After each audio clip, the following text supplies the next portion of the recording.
ভাই প্রাণ ভূমির সেই পুরোনো দিনগুলোর কথা মনে পড়লে খুবই খারাপ লাগে। প্রায় 14-15 বছর আগে যখন তার সুইং ছিল ব্যাটসম্যানদের জন্য এক দুঃস্বপ্ন। নতুন বল হাতে তিনি যে লাইন লেন্থ আর মুভমেন্ট তৈরি করতেন তা বিশ্বসেরা ব্যাটারদের বিভ্রান্ত করে দিত।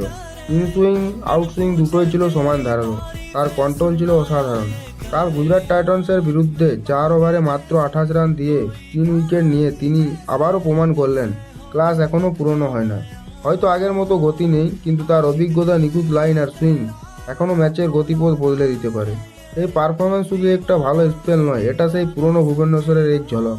তার ক্যারিয়ারে অনেক স্মরণীয় মুহূর্ত আছে। আইপিএলে পার্পেল ক্যাপ জেতা, ভারতের হয়ে গুরুত্বপূর্ণ ম্যাচে ব্রেক থ্রু এনে দেওয়া আর কঠিন পরিস্থিতির দলকে ভরসা দেওয়া। কিন্তু পরিসংখ্যানের বাইরে যে জিনিসটাও তাকে আলাদা করে তোলে তা হলো তার ভদ্র আচরণ।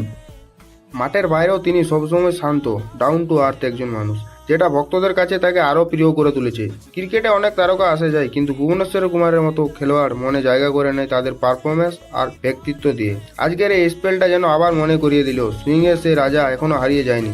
তিনি এখনও আছেন নিজের মতো করে ম্যাচ জেতানোর ক্ষমতা নিয়ে। বন্ধুরা, আপনাদের কি মনে হয়, ভুবিকে আবার ইন্ডিয়া টিমে জায়গা দেওয়া উচিত? কমেন্টে আপনাদের মতামত জানান। ভিডিওটি ভালো লাগলে একটি লাইক করুন এবং চ্যানেলটি সাবস্ক্রাইব করে পাশে